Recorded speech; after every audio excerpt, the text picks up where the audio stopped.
So I bought this Kenmore vacuum in February of 2023. I have a smaller house, front room small, use the vacuum once or twice a day, and the motor's completely gone.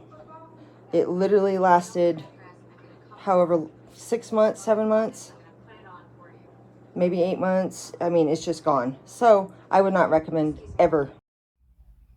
See that? The hose was cracked in multiple spots. And today I was vacuuming a customer's house and that just snapped right off. There's no way of fixing it. I don't know why. So I've only had this vacuum cleaner for about 2 months. It's okay.